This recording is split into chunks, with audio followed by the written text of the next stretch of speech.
So a few months ago we installed high-definition cameras in our chapel. I'm kind of regretting it today because all of us, we went camping last night, so we're all looking a little worse for wear. So the hair might be a little more dishevelled. The stubble is visible, more than likely, probably. What you can't pick up on the cameras, though, is the smell in here, which really does. One can definitely tell that we've been around smoke. Anyway, I presume, we're used to it. For those who actually weren't camping, can you smell us? You can, okay. So yeah, the place doesn't smell great. Yeah, it was kind of in honour of St. John Paul II, in a way, and because it's we're breaking for midterm now, so we were able to avail of the fact that Mass is at 10 o'clock today and head out into the wilderness, into the forest up behind the house. And it's great. I think it's fantastic to do these kind of things.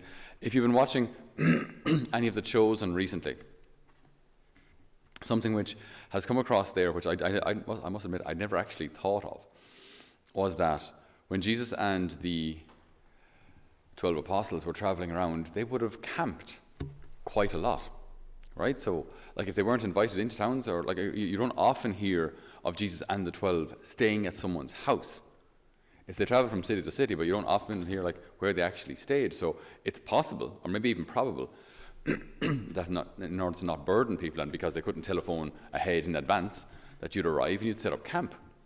So you'd be camping outside the city, or wherever travellers would rest. And they wouldn't have had much of a budget, if any. So yeah, it's quite likely they would have camped quite a lot. So they would have arrived in places kind of like as travelling pilgrims. They would have loved camping. Oh yes. And maybe would have arrived smelling like we do, like we do today, smelling of smoke. But then there was something very beautiful last night. The moon was trying to break through the clouds. It was a relatively calm night, but there was something so beautiful about it. It was just so quiet. We had a stream gargling to one side of us, and every now and again you get the breeze blowing through the trees. On occasion you get these mad gusts out of nowhere. I'm not sure if you heard that about 5 o'clock this morning. There was this gust for about maybe even a minute. Was it even a minute? But it sounded like we were about to head right into a storm, and then it just blows off again, all calm, and then the leaves gently fall on the tent, making it sound like holy souls are knocking on the tent to asking for prayer. But it just reminded me of just how there can be so much joy and fulfillment in the simple things. I mean, like, I know grandparents and parents say it all the time. Oh, when we grew up, we didn't have TV, we didn't have the internet, we only had a cardboard box, and we'd get days and days of fun out of the cardboard box. But there's an element of truth in it. There really is.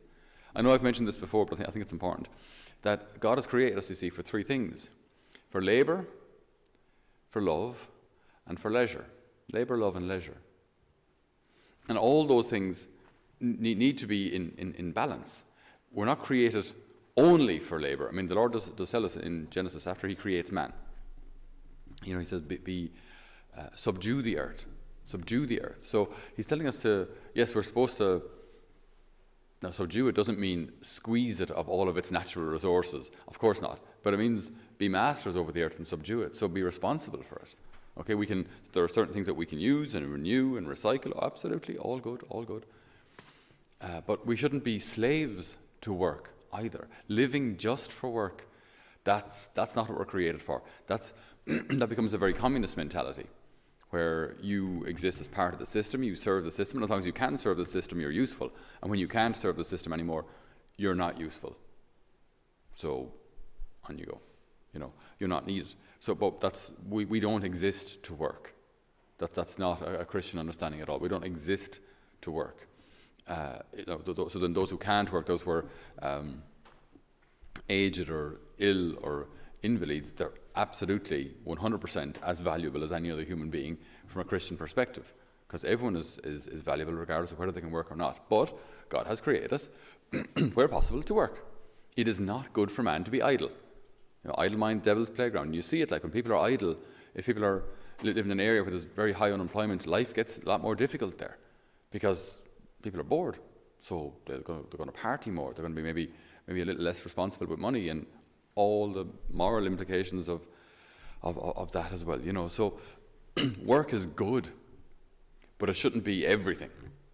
So you have to balance labor with love. Okay, so we're also called to not just to to work and make money and build things up, but most importantly to be people of love. So people live firstly out of love for God. That this should be the guiding principle in all we do. Love for God. Then of course love for each other, love for husband, wife, husband, and love for the children, love for those around us.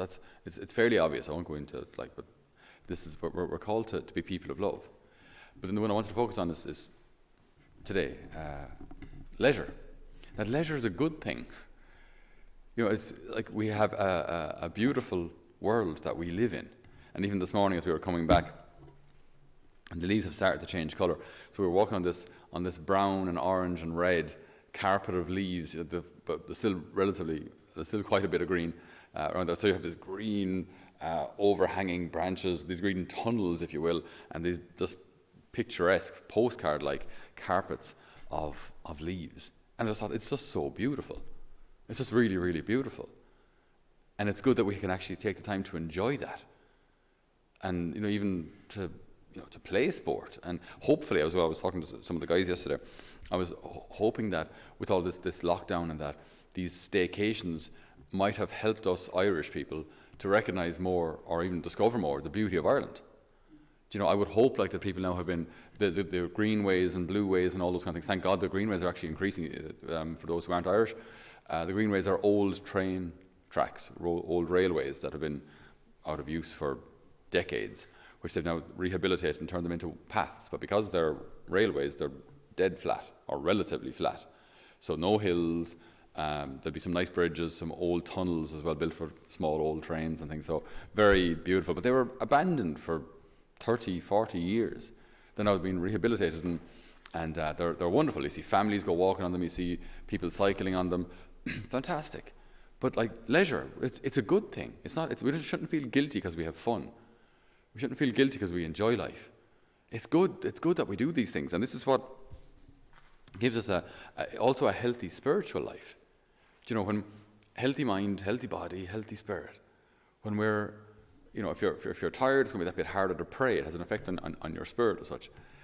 But when we see the beauty of creation, you see something with your body, you see it with your eyes, and that reminds you then of the beauty of the Creator and the order of creation and the generosity of God.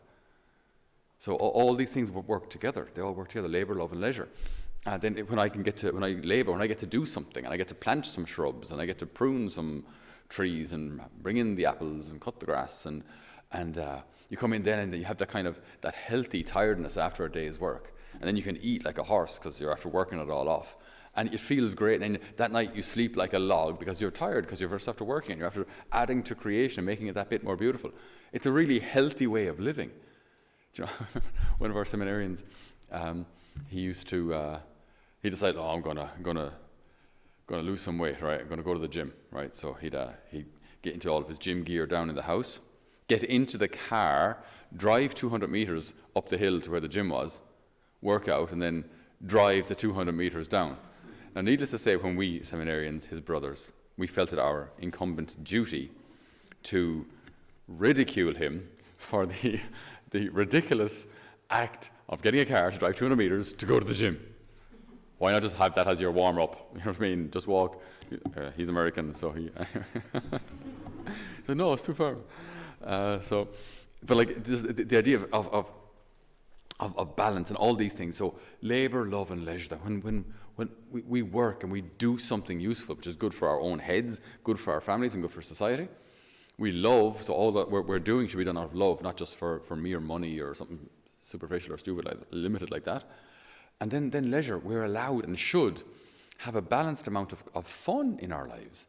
You know, days out, walks with the family. I love seeing families go for walks. As a little toddler, my brother-in-law, he has a little trailer for his bike, right? So the little daughter, they now have two.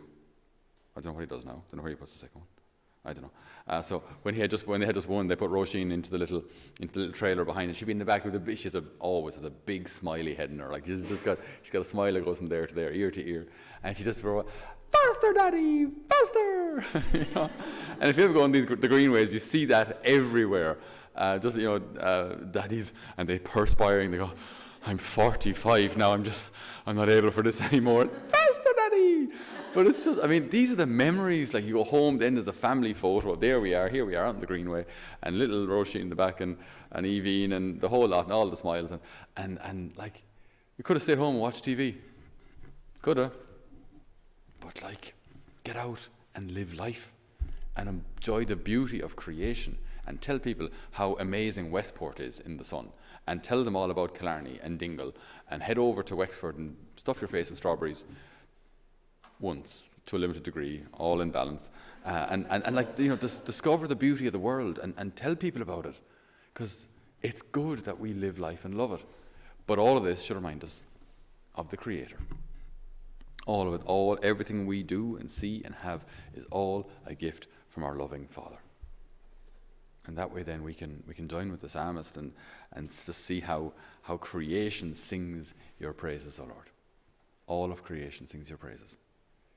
So may we recognize that, maybe since this is Saturday this weekend, whatever we're doing, that in our leisure, we might recognize in all things the generosity of our Father and give him the praise and the glory for it. Amen. So dear brothers and sisters, thank you so much for joining us for this homily via YouTube, via our live stream, or via the various podcasts.